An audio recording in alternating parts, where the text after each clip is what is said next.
quoi pensiez-vous dernièrement? Peut-être qu'il est temps de vous arrêter et de penser aux choses auxquelles vous pensez. Restez avec nous pour jouir de la vie de tous les jours.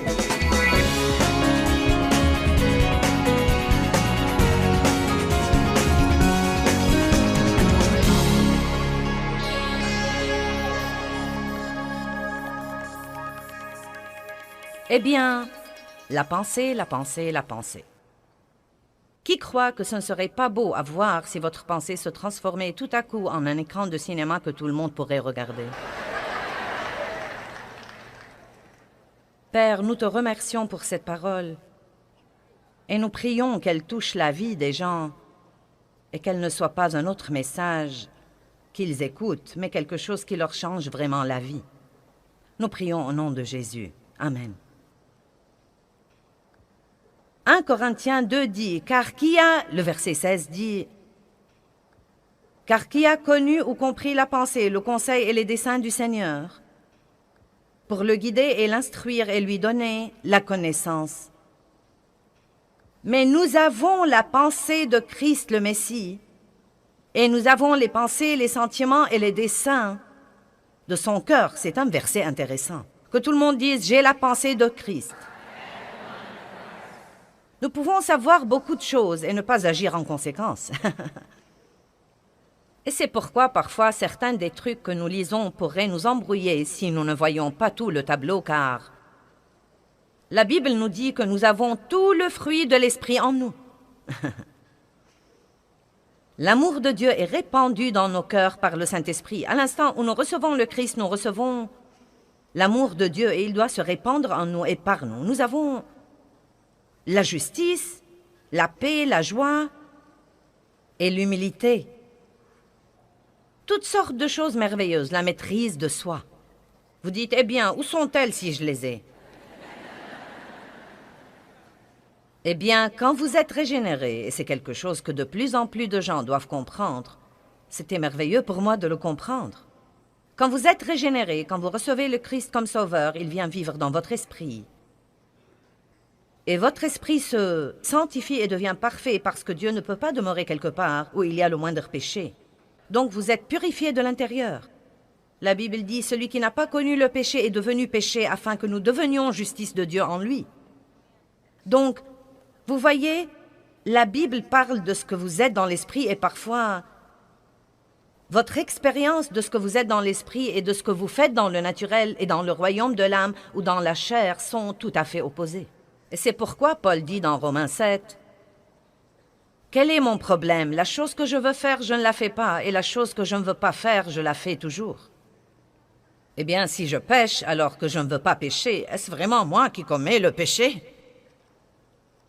Je disais, « Oui, Paul, j'ai eu un de ces jours-là. Je ne savais pas que quelqu'un d'autre que moi le ressentait. » Mais la chose qui m'a vraiment aidé à comprendre est dans 1 Jean 3,9 qui dit que nous recevons la semence, L majuscule, S majuscule du Dieu Tout-Puissant, que quand quelqu'un est régénéré, il ne peut pas continuer exprès, délibérément, obstinément à pécher, parce que la Bible dit qu'une personne régénérée reçoit la semence du Dieu Tout-Puissant. Wow! Donc si nous pouvons voir un peu quand une femme tombe enceinte, la semence de son mari se plante dans son utérus et elle est enceinte de son enfant, et cet enfant aura beaucoup de ses caractéristiques. Il peut lui ressembler, il peut avoir beaucoup de ses traits particuliers, mais il commence comme une graine et personne d'autre que la femme ne sait qu'elle est tombée enceinte. Et donc, si c'est une bonne façon d'en parler, et je crois qu'elle est bonne, quand vous êtes régénéré, quand vous recevez le Christ comme votre sauveur, vous tombez littéralement enceinte de tout ce que Dieu est. Vous recevez la semence de Dieu. Non mais, cela en soi devrait vous exciter jusqu'au retour de Jésus. Vous avez Dieu en vous. Maintenant, nous avons toutes ces choses en nous, mais voilà le problème. Elles devraient être développées.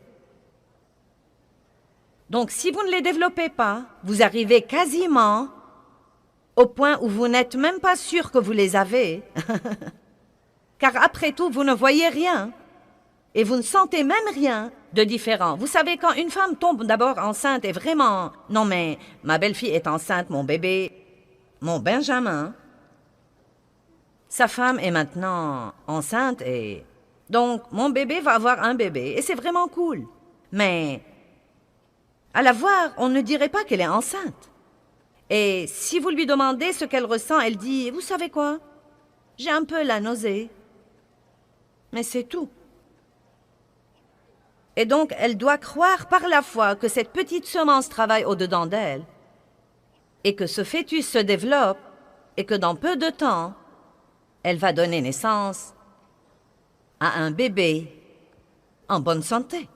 Dieu m'a donné un moyen de l'expliquer en utilisant un appareil photo. Voyons un peu.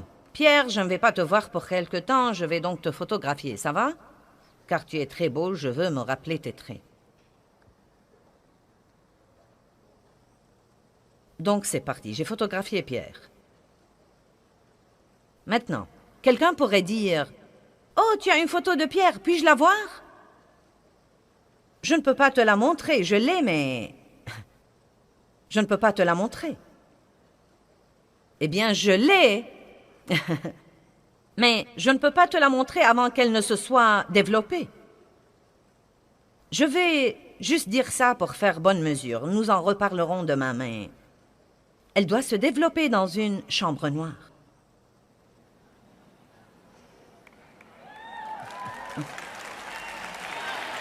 Maintenant, certains d'entre vous ont compris tout de suite. En fait, je ne me rappelle pas la référence biblique en ce moment, mais il y a un verset magnifique où Jésus dit « Ce que vous apprenez dans les ténèbres, dites-le dans la lumière. » Vous voyez, j'ai beaucoup à dire maintenant. Bon sang, j'ai vraiment beaucoup à dire. Je parle de n'importe quel problème que vous avez. Et n'importe quel problème que vous avez, j'ai probablement un livre ou une série de CD ou de DVD là-dessus. C'est que j'avais la plupart de ces problèmes-là. Je n'ai pas reçu ces messages dans la lumière, mais je les ai reçus dans les ténèbres. Je les ai reçus dans les périodes difficiles. Je les ai reçus en endurant des choses moi-même, en laissant Dieu s'occuper de moi, en versant de chaudes larmes, et maintenant je peux les partager dans la lumière. Tant de personnes abandonnent dans les périodes difficiles. Vous ne devez pas être une personne qui abandonne. Vous devez vous décider à aller jusqu'au bout. Maintenant, écoutez. Concernant nos œuvres, les choses que nous faisons, je crois qu'il y a beaucoup de confusion au sujet des choses que nous faisons par rapport à ce qu'il y a dans notre cœur. Et comprenez que les gens sont impressionnés par ce que nous faisons, mais Dieu n'est pas le moins du monde impressionné par ce que nous faisons, à moins qu'il ne soit accompagné par une bonne attitude. Et c'est une des raisons pour lesquelles nous devons faire très attention à nos pensées, car la Bible parle du cœur et de la pensée de façon interchangeable. Et donc, si votre cœur n'est pas juste, si votre pensée n'est pas juste, si vous ne pensez pas à quelque chose comme il faut, quelle que soit la bonne œuvre que vous faites, si vous ne la faites pas pour une bonne raison, vous n'aurez pas de récompense. Et croyez-moi, il y aura beaucoup de gens déçus au jour du jugement. Mais nous verrons au ciel beaucoup de gens que nous ne nous attendions pas à voir là, parce que nous restons occupés à juger ce que nous voyons. Et si les autres ne font pas les choses comme nous les faisons, nous supposons qu'ils ne le font pas comme il faut. Et s'ils ne les font pas selon nos règles confessionnelles, ils ne les font pas comme il faut. Mais Dieu voit le cœur. Il y a beaucoup de gens dans le monde qui font toutes sortes de bonnes œuvres et d'œuvres religieuses et qui croient que c'est le fondement de l'Église.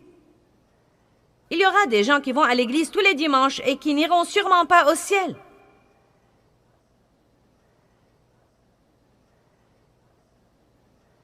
Cela est essentiel et donne vraiment à réfléchir. Parce que Jésus n'est pas mort pour que nous ayons une religion. Il est mort pour que nous ayons une relation profonde, intime et passionnée avec lui, par le Christ, et pour le servir dans notre vie. Tu aimeras le Seigneur, ton Dieu, de tout ton cœur, ton âme, ta pensée et ta force.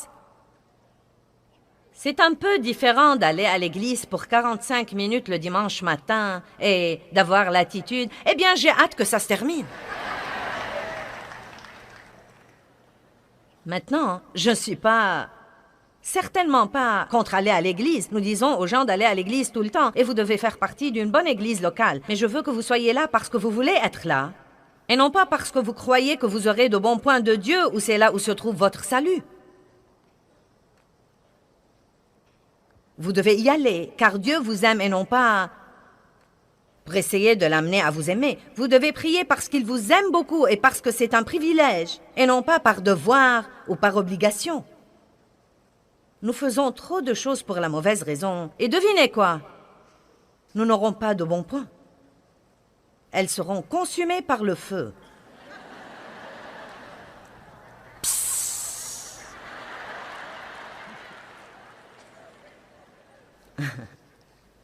1 Corinthiens 3, 11.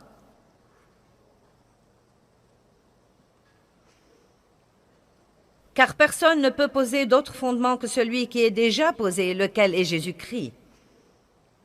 Il est donc le fondement de notre vie, nous subsistons par lui. Mais si quelqu'un bâtit sur ce fondement, avec de l'or, de l'argent, des pierres précieuses, du bois, du foin ou du chaume, on peut donc bâtir avec différents trucs.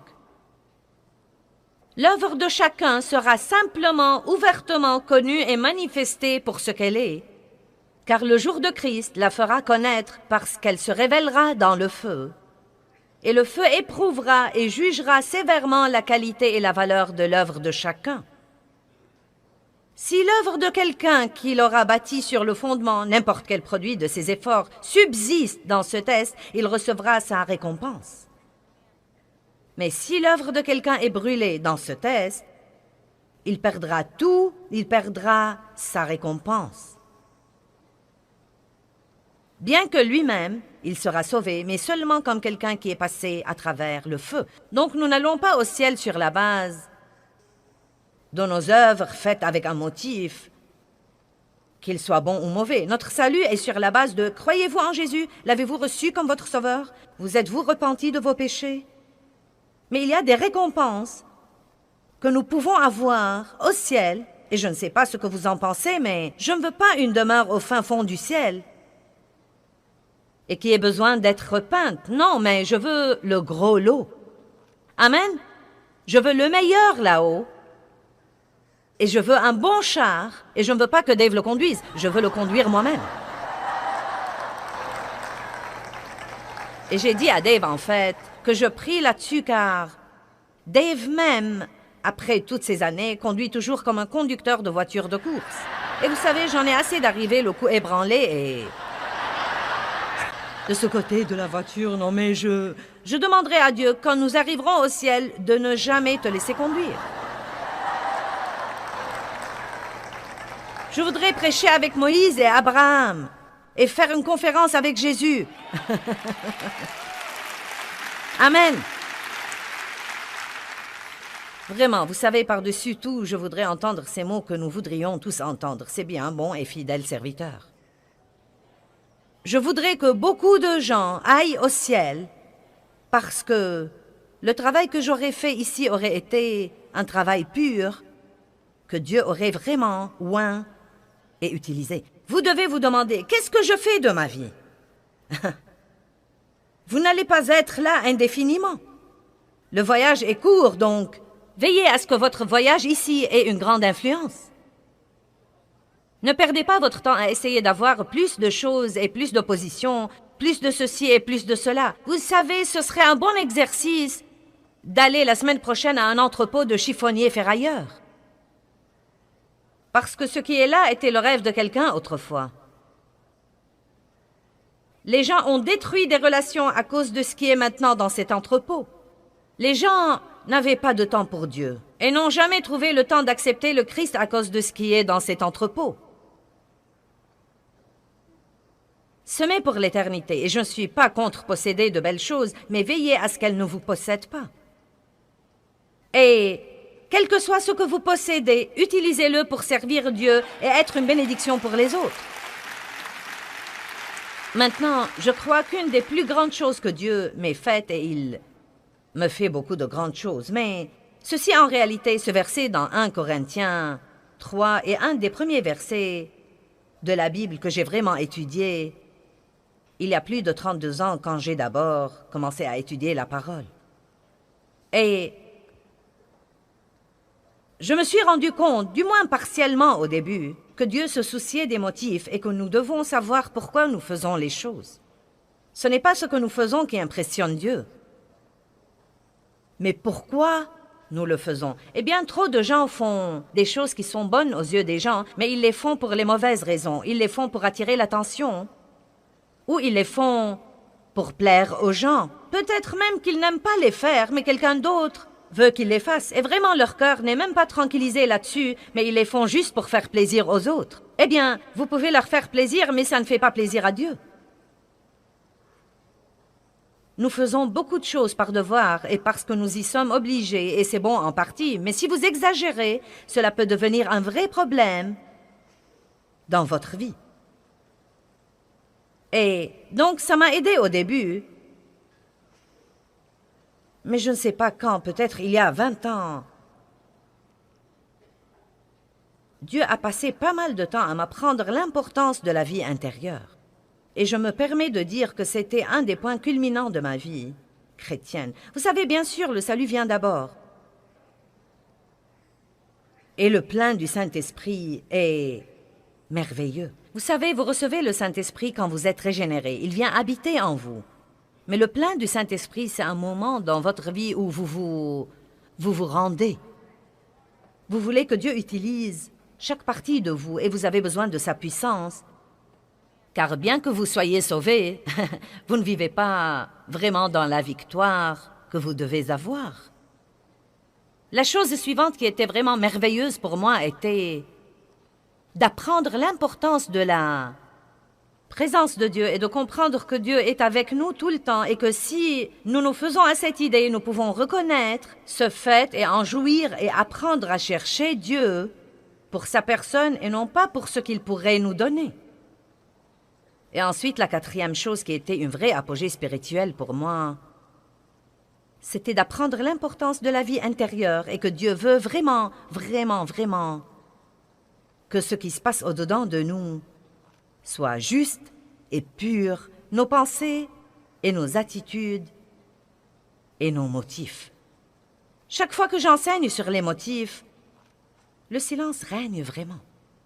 Et il n'y a pas de mal à ça, car franchement, parfois, nous ne nous taisons pas assez pour faire attention à ce qui se passe au-dedans de nous. Nous restons occupés à impressionner les autres. Et nous nous laissons entraîner par ce que pensent les autres et par nos apparences et par notre niveau de succès.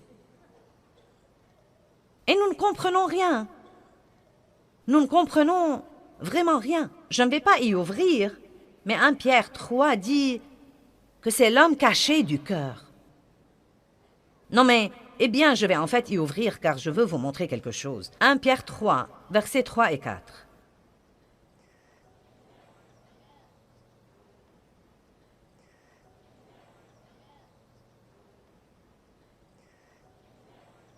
Et j'ai fait toutes sortes d'enseignements sur la pensée. J'ai probablement plus de séries d'enseignements sur la pensée que sur n'importe quel autre sujet. Et j'ai fait beaucoup d'enseignements sur les attitudes. Et nous devons écouter ces trucs tout le temps, car c'est tellement facile d'avoir de mauvaises pensées. Et tant de gens disent « Ma vie pue, vous feriez mieux d'examiner vos pensées. »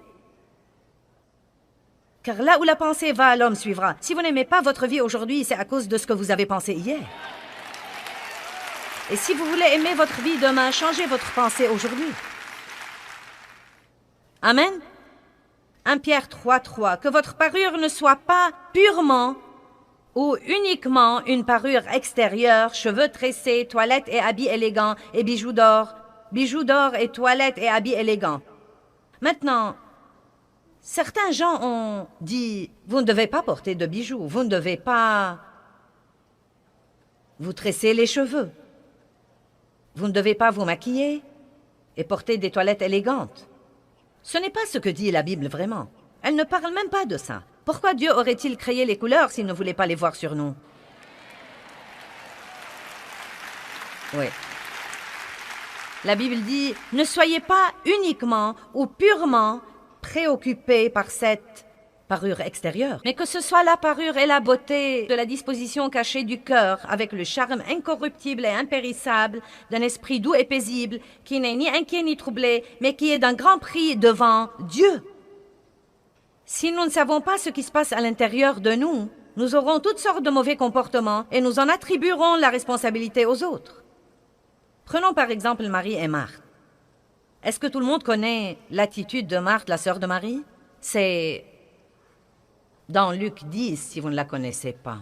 Ce sont deux sœurs que Jésus connaissait bien et visitait souvent. Et il est venu à leur maison et, bon sang, Marthe était la première à lui ouvrir la porte et à l'accueillir.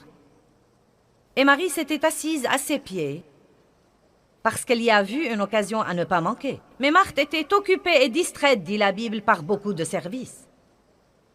Puis elle a commencé à se vexer parce que Marie écoutait Jésus pendant que Marthe faisait le travail. Donc Marthe vient à Jésus et lui dit, « Eh bien, tu ne vas pas lui demander de m'aider? Ce n'est pas juste que je fasse tout le travail. » Et Jésus lui dit, « Marthe, Marthe. » Ça aurait pu être Fred, Fred, ce n'est pas parce que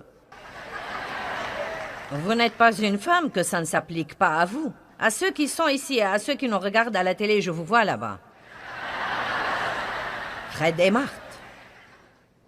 Jésus donc a dit, « Marthe, Marthe, tu t'inquiètes et tu t'agites pour beaucoup de choses. » Vous voulez savoir son vrai problème? Ce n'était pas Marie. Elle était angoissée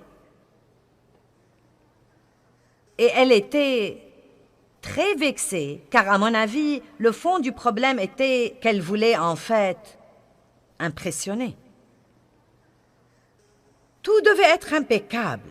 Tout devait être parfaitement en ordre. Et je sais qu'il y a là des gens comme ça. J'étais comme ça autrefois. Je ne pouvais pas me réjouir de la présence des gens chez moi car j'étais occupée à les impressionner en faisant tout à la perfection. Et ensuite, invariablement, je me fâchais contre Dave parce qu'il ne m'aidait pas. Mon nom n'était pas Marthe, mais il aurait pu l'être aussi. Joyce, Joyce, Joyce. Je me fâchais toujours contre lui. J'invitais les gens, et ce qui était censé être simple devenait un cauchemar par après. J'invitais deux couples, et je me retrouvais avec la moitié de l'église, car je craignais de fâcher les autres, au cas où ils apprenaient que j'ai invité quelqu'un et que je ne les ai pas invités. Et j'ai fini par dépenser beaucoup d'argent sur des plats coûteux que je ne pouvais pas me permettre, et par acheter de nouveaux meubles et... Dave sortait jouer au golf. Et je me fâchais contre lui. Mon cœur n'était pas juste. Je n'invitais pas les gens chez moi pour les bénir. Je ne les invitais même pas parce que je les aimais. En fait, je n'aimais pas la plupart d'entre eux, mais ils étaient un groupe de personnes à l'église qui avaient une certaine position et que je voulais côtoyer. Maintenant, je sais qu'aucun de vous n'est comme ça. Ceux qui nous regardent à la télé, vous n'êtes pas comme ça. Donc, priez pour moi. Je suis contente de dire que je ne suis plus comme ça, mais j'étais comme ça. J'étais comme ça. Je voulais que mon mari soit membre du conseil de l'Église, car je voulais savoir tout ce qui se passait.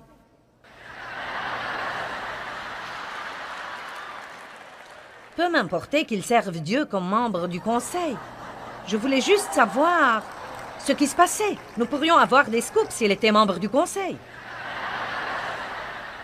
Vous savez, j'en suis maintenant au stade où je peux l'admettre et étaler ce genre de truc au grand jour. Mais le plus triste dans l'histoire, c'est que beaucoup de gens pratiquants vivent dans ce gâchis toute leur vie. Ils n'ont jamais de joie, ils n'ont jamais de témoignage et bon sang, ils seront complètement déçus au jour du jugement.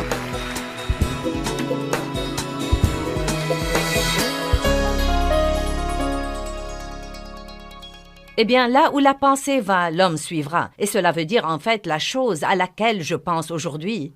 Je verrai tous ces résultats dans ma vie demain.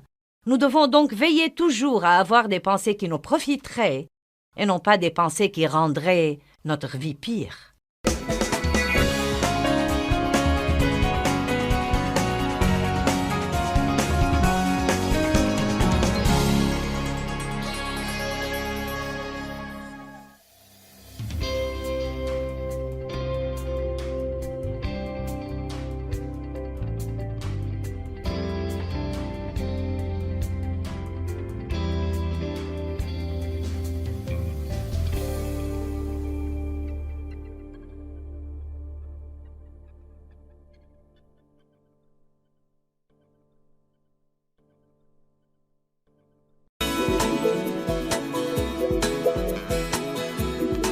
À quoi pensiez-vous dernièrement? Peut-être qu'il est temps de vous arrêter et de penser aux choses auxquelles vous pensez. Restez avec nous pour jouir de la vie de tous les jours.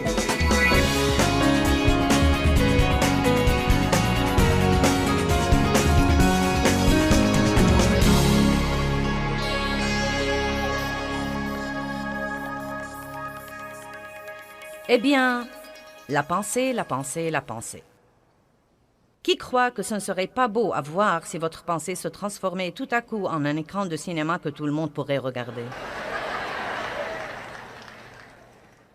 Père, nous te remercions pour cette parole et nous prions qu'elle touche la vie des gens et qu'elle ne soit pas un autre message qu'ils écoutent, mais quelque chose qui leur change vraiment la vie. Nous prions au nom de Jésus. Amen. 1 Corinthiens 2 dit, le verset 16 dit, « Car qui a connu ou compris la pensée, le conseil et les desseins du Seigneur, pour le guider et l'instruire et lui donner la connaissance. Mais nous avons la pensée de Christ le Messie, et nous avons les pensées, les sentiments et les desseins de son cœur. » C'est un verset intéressant. Que tout le monde dise, « J'ai la pensée de Christ. » Nous pouvons savoir beaucoup de choses et ne pas agir en conséquence. Et c'est pourquoi parfois certains des trucs que nous lisons pourraient nous embrouiller si nous ne voyons pas tout le tableau, car la Bible nous dit que nous avons tout le fruit de l'esprit en nous. L'amour de Dieu est répandu dans nos cœurs par le Saint-Esprit. À l'instant où nous recevons le Christ, nous recevons l'amour de Dieu et il doit se répandre en nous et par nous. Nous avons la justice, la paix, la joie et l'humilité. Toutes sortes de choses merveilleuses, la maîtrise de soi. Vous dites, eh bien, où sont-elles si je les ai? Eh bien, quand vous êtes régénéré, et c'est quelque chose que de plus en plus de gens doivent comprendre, c'était merveilleux pour moi de le comprendre. Quand vous êtes régénéré, quand vous recevez le Christ comme sauveur, il vient vivre dans votre esprit. Et votre esprit se sanctifie et devient parfait parce que Dieu ne peut pas demeurer quelque part où il y a le moindre péché. Donc vous êtes purifié de l'intérieur. La Bible dit, celui qui n'a pas connu le péché est devenu péché afin que nous devenions justice de Dieu en lui. Donc, vous voyez, la Bible parle de ce que vous êtes dans l'esprit et parfois, votre expérience de ce que vous êtes dans l'esprit et de ce que vous faites dans le naturel et dans le royaume de l'âme ou dans la chair sont tout à fait opposés. Et c'est pourquoi Paul dit dans Romains 7, « Quel est mon problème? La chose que je veux faire, je ne la fais pas, et la chose que je ne veux pas faire, je la fais toujours. » Eh bien, si je pêche alors que je ne veux pas pécher, est-ce vraiment moi qui commets le péché?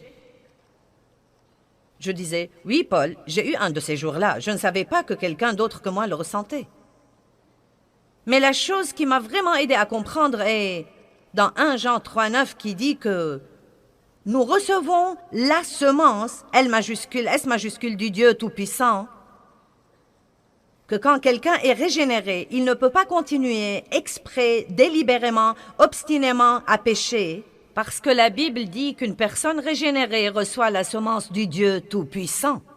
Wow! Donc si nous pouvons voir un peu quand une femme tombe enceinte, la semence de son mari se plante dans son utérus, et elle est enceinte de son enfant, et cet enfant aura beaucoup de ses caractéristiques. Il peut lui ressembler, il peut avoir beaucoup de ses traits particuliers, mais il commence comme une graine et personne d'autre que la femme ne sait qu'elle est tombée enceinte.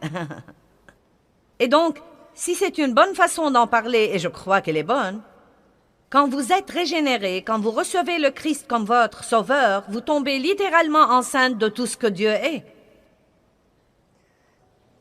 Vous recevez la semence de Dieu. Non, mais cela en soi devrait vous exciter jusqu'au retour de Jésus. Vous avez Dieu en vous.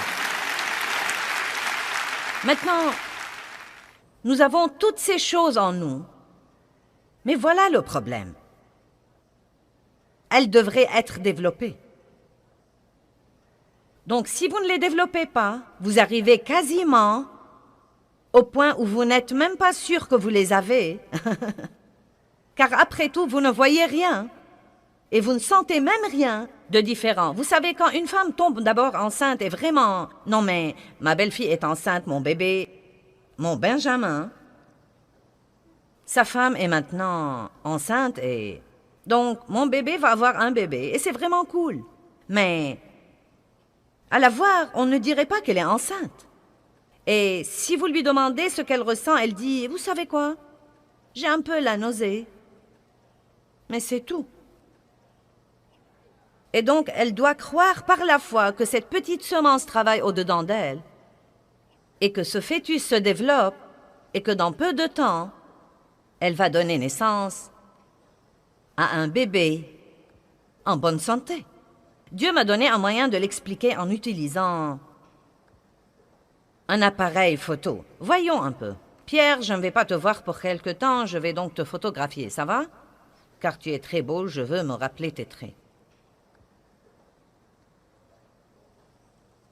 Donc c'est parti, j'ai photographié Pierre. Maintenant, quelqu'un pourrait dire « Oh, tu as une photo de Pierre, puis-je la voir ?» Je ne peux pas te la montrer, je l'ai, mais... je ne peux pas te la montrer. Eh bien, je l'ai, mais je ne peux pas te la montrer avant qu'elle ne se soit développée. Je vais juste dire ça pour faire bonne mesure. Nous en reparlerons demain, mais... elle doit se développer dans une chambre noire.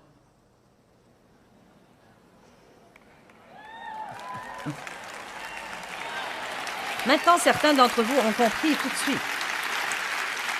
En fait, je ne me rappelle pas la référence biblique en ce moment, mais il y a un verset magnifique où Jésus dit « Ce que vous apprenez dans les ténèbres, dites-le dans la lumière. » Vous voyez, j'ai beaucoup à dire maintenant. Bon sang, j'ai vraiment beaucoup à dire. Je parle de n'importe quel problème que vous avez. Et n'importe quel problème que vous avez, j'ai probablement un livre ou une série de CD ou de DVD là-dessus. C'est que j'avais la plupart de ces problèmes-là. Je n'ai pas reçu ces messages dans la lumière, mais je les ai reçus dans les ténèbres. Je les ai reçus dans les périodes difficiles. Je les ai reçus en endurant des choses moi-même, en laissant Dieu s'occuper de moi, en versant de chaudes larmes. Et maintenant, je peux les partager dans la lumière. Tant de personnes abandonnent dans les périodes difficiles. Vous ne devez pas être une personne qui abandonne. Vous devez vous décider à aller jusqu'au bout. Maintenant, écoutez. Concernant nos œuvres, les choses que nous faisons, je crois qu'il y a beaucoup de confusion au sujet des choses que nous faisons par rapport à ce qu'il y a dans notre cœur. Et comprenez que les gens sont impressionnés par ce que nous faisons, mais Dieu n'est pas le moins du monde impressionné par ce que nous faisons, à moins qu'il ne soit accompagné par une bonne attitude. Et c'est une des raisons pour lesquelles nous devons faire très attention à nos pensées, car la Bible parle du cœur et de la pensée de façon interchangeable. Et donc, si votre cœur n'est pas juste, si votre pensée n'est pas juste, si vous ne pensez pas à quelque chose comme il faut, Quelle que soit la bonne œuvre que vous faites, si vous ne la faites pas pour une bonne raison, vous n'aurez pas de récompense. Et croyez-moi, il y aura beaucoup de gens déçus au jour du jugement. Mais nous verrons au ciel beaucoup de gens que nous ne nous attendions pas à voir là, parce que nous restons occupés à juger ce que nous voyons. Et si les autres ne font pas les choses comme nous les faisons, nous supposons qu'ils ne le font pas comme il faut. Et s'ils ne les font pas selon nos règles confessionnelles, ils ne les font pas comme il faut. Mais Dieu voit le cœur. Il y a beaucoup de gens dans le monde qui font toutes sortes de bonnes œuvres et d'œuvres religieuses et qui croient que c'est le fondement de l'Église. Il y aura des gens qui vont à l'Église tous les dimanches et qui n'iront sûrement pas au ciel.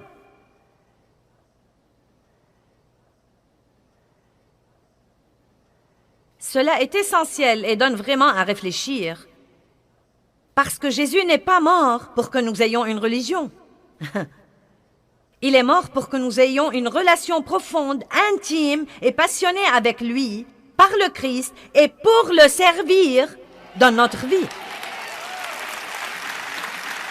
Tu aimeras le Seigneur, ton Dieu, de tout ton cœur, ton âme, ta pensée et ta force. C'est un peu différent d'aller à l'église pour 45 minutes le dimanche matin et d'avoir l'attitude « Eh bien, j'ai hâte que ça se termine ». Maintenant, je ne suis certainement pas contre aller à l'église. Nous disons aux gens d'aller à l'église tout le temps et vous devez faire partie d'une bonne église locale. Mais je veux que vous soyez là parce que vous voulez être là et non pas parce que vous croyez que vous aurez de bons points de Dieu ou c'est là où se trouve votre salut. Vous devez y aller car Dieu vous aime et non pas pour essayer de l'amener à vous aimer. Vous devez prier parce qu'il vous aime beaucoup et parce que c'est un privilège, et non pas par devoir ou par obligation. Nous faisons trop de choses pour la mauvaise raison. Et devinez quoi? Nous n'aurons pas de bons points. Elles seront consumées par le feu. Psst.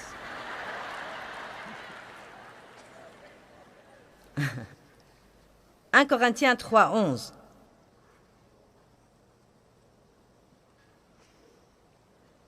Car personne ne peut poser d'autre fondement que celui qui est déjà posé, lequel est Jésus-Christ. Il est donc le fondement de notre vie, nous subsistons par lui. Mais si quelqu'un bâtit sur ce fondement, avec de l'or, de l'argent, des pierres précieuses, du bois, du foin ou du chaume, on peut donc bâtir avec différents trucs. L'œuvre de chacun sera simplement, ouvertement connue et manifestée pour ce qu'elle est, car le jour de Christ la fera connaître parce qu'elle se révélera dans le feu. Et le feu éprouvera et jugera sévèrement la qualité et la valeur de l'œuvre de chacun. Si l'œuvre de quelqu'un qui l'aura bâti sur le fondement, n'importe quel produit de ses efforts, subsiste dans ce test, il recevra sa récompense. Mais si l'œuvre de quelqu'un est brûlée dans ce test, il perdra tout, il perdra sa récompense. Bien que lui-même, il sera sauvé, mais seulement comme quelqu'un qui est passé à travers le feu. Donc nous n'allons pas au ciel sur la base de nos œuvres faites avec un motif, qu'il soit bon ou mauvais. Notre salut est sur la base de « Croyez-vous en Jésus? L'avez-vous reçu comme votre sauveur? Vous êtes-vous repenti de vos péchés? » Mais il y a des récompenses que nous pouvons avoir au ciel, et je ne sais pas ce que vous en pensez, mais je ne veux pas une demeure au fin fond du ciel et qui ait besoin d'être repeinte. Non, mais je veux le gros lot. Amen. Je veux le meilleur là-haut. Et je veux un bon char. Et je ne veux pas que Dave le conduise. Je veux le conduire moi-même. Et j'ai dit à Dave, en fait, que je prie là-dessus car Dave même, après toutes ces années, conduit toujours comme un conducteur de voiture de course. Et vous savez, j'en ai assez d'arriver le cou ébranlé et... De ce côté de la voiture, non mais je demanderai à Dieu, quand nous arriverons au ciel, de ne jamais te laisser conduire. Je voudrais prêcher avec Moïse et Abraham et faire une conférence avec Jésus. Amen. Vraiment, vous savez, par-dessus tout, je voudrais entendre ces mots que nous voudrions tous entendre. C'est bien, bon et fidèle serviteur.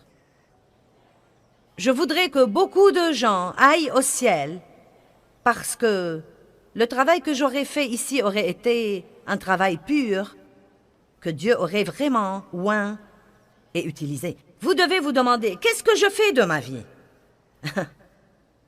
Vous n'allez pas être là indéfiniment. Le voyage est court, donc veillez à ce que votre voyage ici ait une grande influence. Ne perdez pas votre temps à essayer d'avoir plus de choses et plus d'opposition, plus de ceci et plus de cela. Vous savez, ce serait un bon exercice d'aller la semaine prochaine à un entrepôt de chiffonniers ferrailleurs. Parce que ce qui est là était le rêve de quelqu'un autrefois. Les gens ont détruit des relations à cause de ce qui est maintenant dans cet entrepôt. Les gens n'avaient pas de temps pour Dieu et n'ont jamais trouvé le temps d'accepter le Christ à cause de ce qui est dans cet entrepôt. Semez pour l'éternité, et je ne suis pas contre posséder de belles choses, mais veillez à ce qu'elles ne vous possèdent pas. Et quel que soit ce que vous possédez, utilisez-le pour servir Dieu et être une bénédiction pour les autres.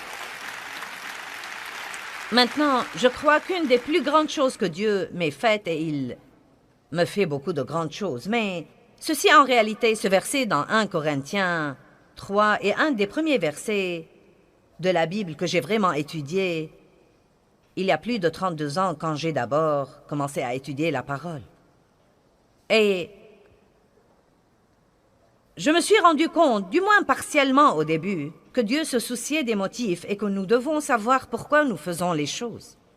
Ce n'est pas ce que nous faisons qui impressionne Dieu, mais pourquoi nous le faisons. Eh bien, trop de gens font des choses qui sont bonnes aux yeux des gens, mais ils les font pour les mauvaises raisons. Ils les font pour attirer l'attention, ou ils les font pour plaire aux gens. Peut-être même qu'ils n'aiment pas les faire, mais quelqu'un d'autre veut qu'ils les fassent. Et vraiment, leur cœur n'est même pas tranquillisé là-dessus, mais ils les font juste pour faire plaisir aux autres. Eh bien, vous pouvez leur faire plaisir, mais ça ne fait pas plaisir à Dieu. Nous faisons beaucoup de choses par devoir et parce que nous y sommes obligés, et c'est bon en partie, mais si vous exagérez, cela peut devenir un vrai problème dans votre vie. Et donc, ça m'a aidé au début, mais je ne sais pas quand, peut-être il y a 20 ans. Dieu a passé pas mal de temps à m'apprendre l'importance de la vie intérieure. Et je me permets de dire que c'était un des points culminants de ma vie chrétienne. Vous savez, bien sûr, le salut vient d'abord.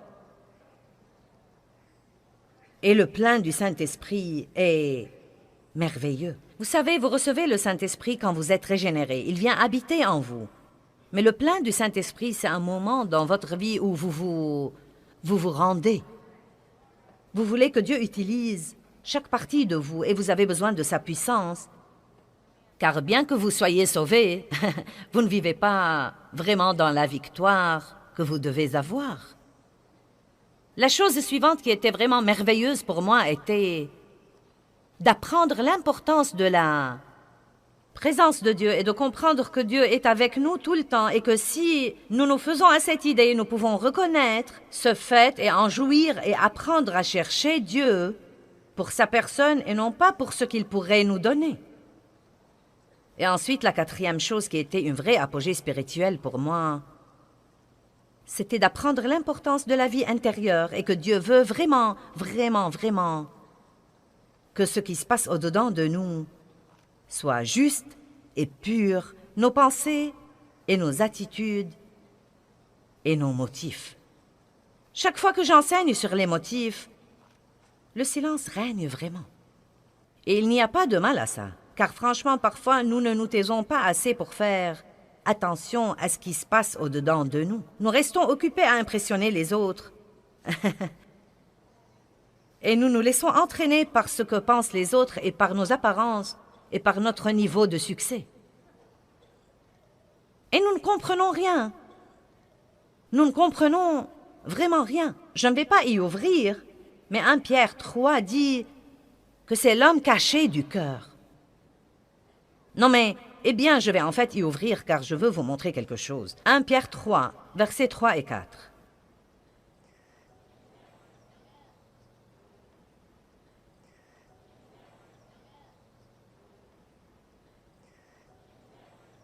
Et j'ai fait toutes sortes d'enseignements sur la pensée. J'ai probablement plus de séries d'enseignements sur la pensée que sur n'importe quel autre sujet. Et j'ai fait beaucoup d'enseignements sur les attitudes. Et nous devons écouter ces trucs tout le temps, car c'est tellement facile d'avoir de mauvaises pensées.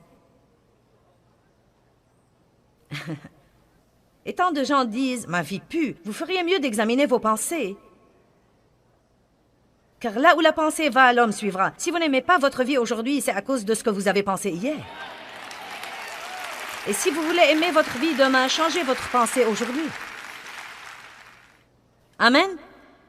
1 Pierre 3:3. Que votre parure ne soit pas purement ou uniquement une parure extérieure, cheveux tressés, toilettes et habits élégants et bijoux d'or et toilettes et habits élégants.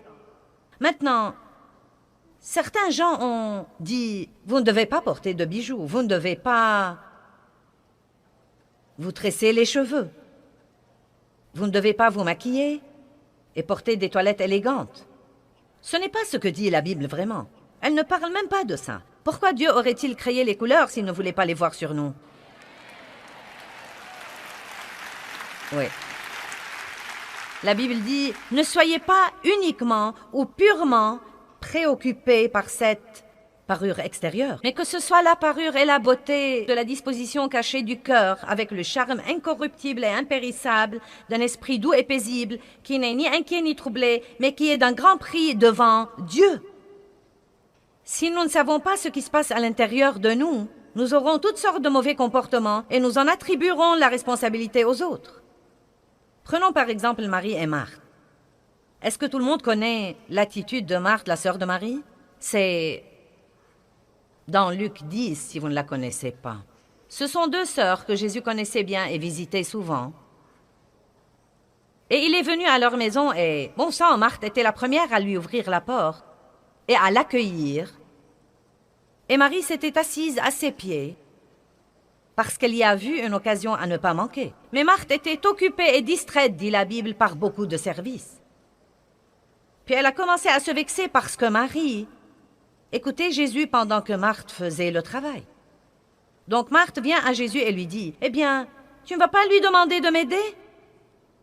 Ce n'est pas juste que je fasse tout le travail. » Et Jésus lui dit, « Marthe, Marthe. » Ça aurait pu être Fred, ce n'est pas parce que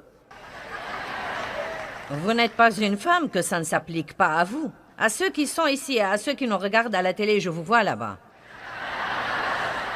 Fred et Marthe.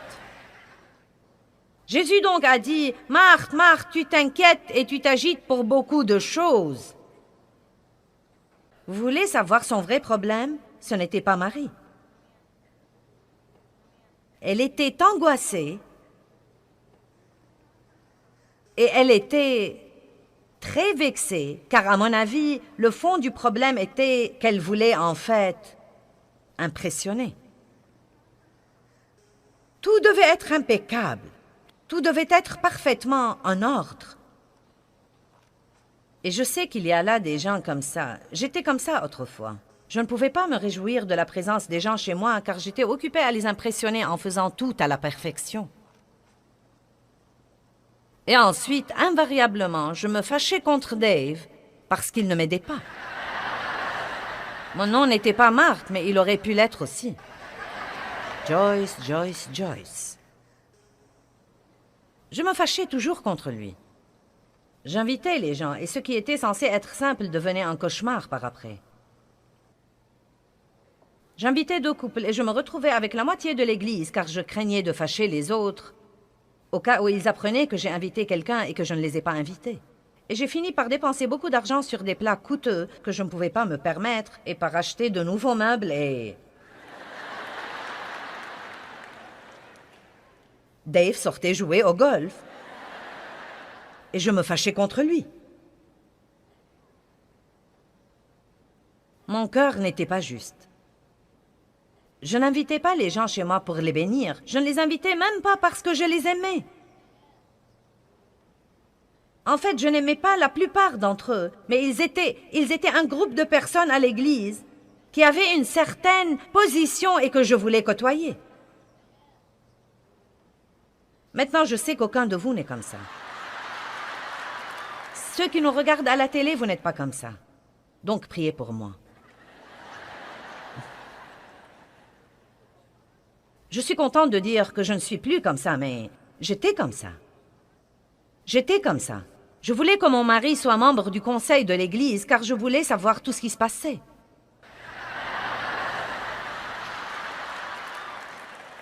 Peu m'importait qu'il serve Dieu comme membre du conseil.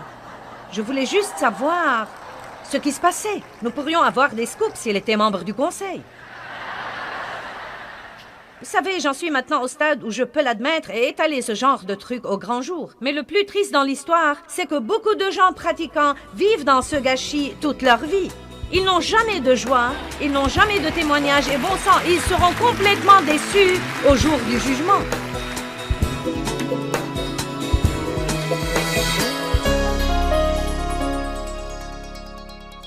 Eh bien, là où la pensée va, l'homme suivra. Et cela veut dire en fait la chose à laquelle je pense aujourd'hui. Je verrai tous ces résultats dans ma vie demain. Nous devons donc veiller toujours à avoir des pensées qui nous profiteraient et non pas des pensées qui rendraient notre vie pire.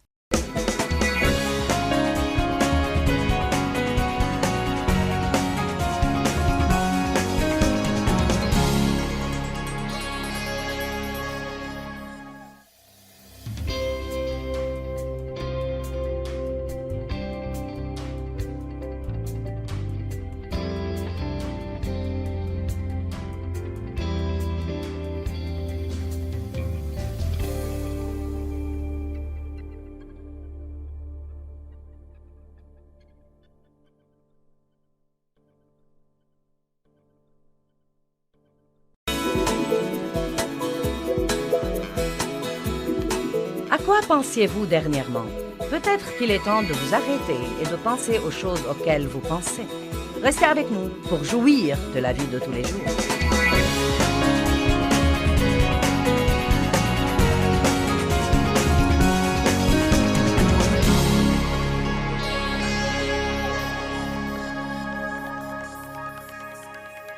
Eh bien, la pensée, la pensée, la pensée. Qui croit que ce ne serait pas beau à voir si votre pensée se transformait tout à coup en un écran de cinéma que tout le monde pourrait regarder? Père, nous te remercions pour cette parole et nous prions qu'elle touche la vie des gens et qu'elle ne soit pas un autre message qu'ils écoutent, mais quelque chose qui leur change vraiment la vie. Nous prions au nom de Jésus. Amen. 1 Corinthiens 2 dit, le verset 16 dit, « Car qui a connu ou compris la pensée, le conseil et les desseins du Seigneur, pour le guider et l'instruire et lui donner la connaissance. Mais nous avons la pensée de Christ le Messie, et nous avons les pensées, les sentiments et les desseins de son cœur. » C'est un verset intéressant. Que tout le monde dise, « J'ai la pensée de Christ. »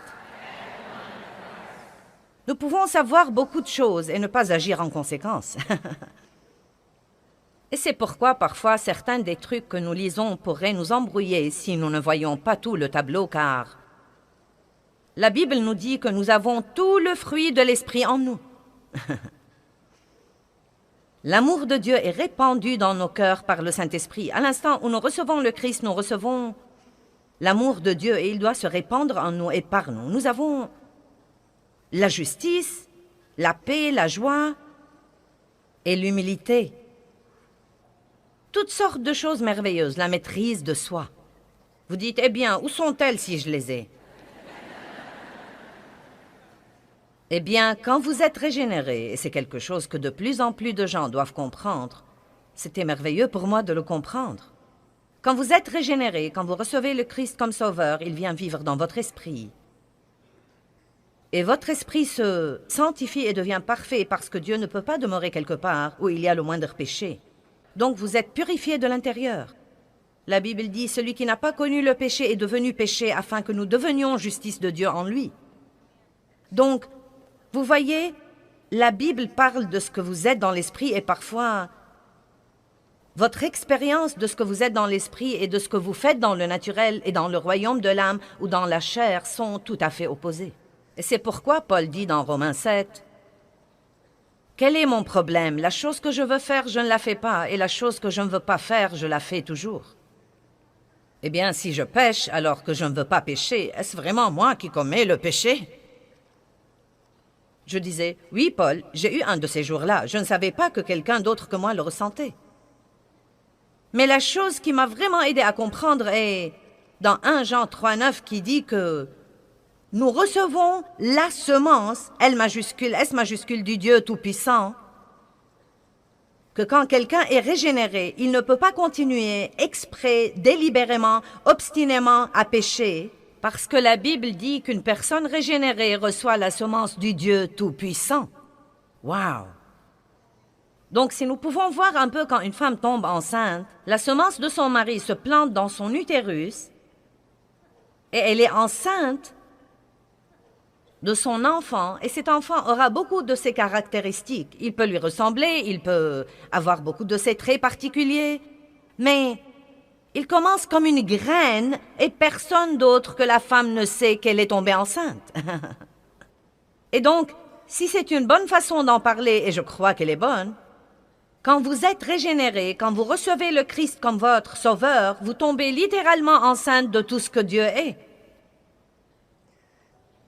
Vous recevez la semence de Dieu. Non mais, cela en soi devrait vous exciter jusqu'au retour de Jésus. Vous avez Dieu en vous. Maintenant, nous avons toutes ces choses en nous, mais voilà le problème. Elles devraient être développées. Donc, si vous ne les développez pas, vous arrivez quasiment au point où vous n'êtes même pas sûr que vous les avez. Car après tout, vous ne voyez rien et vous ne sentez même rien de différent. Vous savez, quand une femme tombe d'abord enceinte et vraiment... Non mais, ma belle-fille est enceinte, mon bébé, mon Benjamin, sa femme est maintenant enceinte et... Donc, mon bébé va avoir un bébé et c'est vraiment cool. Mais... à la voir, on ne dirait pas qu'elle est enceinte. Et si vous lui demandez ce qu'elle ressent, elle dit « Vous savez quoi? J'ai un peu la nausée. » Mais c'est tout.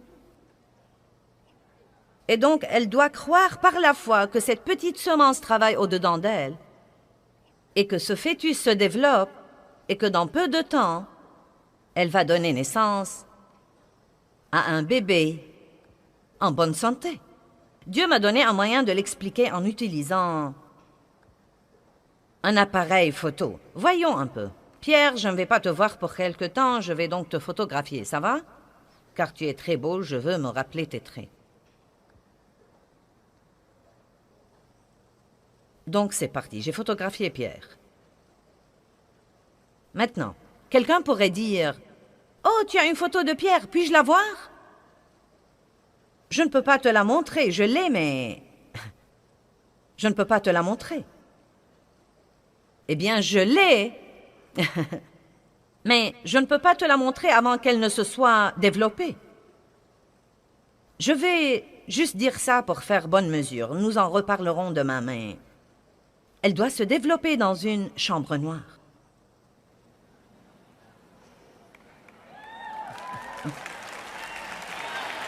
Maintenant, certains d'entre vous ont compris tout de suite.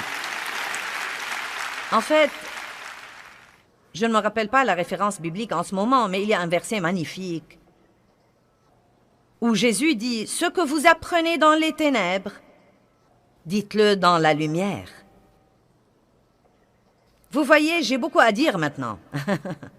Bon sang, j'ai vraiment beaucoup à dire. Je parle de n'importe quel problème que vous avez. Et n'importe quel problème que vous avez, j'ai probablement un livre ou une série de CD ou de DVD là-dessus. C'est que j'avais la plupart de ces problèmes-là. Je n'ai pas reçu ces messages dans la lumière, mais je les ai reçus dans les ténèbres. Je les ai reçus dans les périodes difficiles. Je les ai reçus en endurant des choses moi-même, en laissant Dieu s'occuper de moi, en versant de chaudes larmes, et maintenant je peux les partager dans la lumière. Tant de personnes abandonnent dans les périodes difficiles. Vous ne devez pas être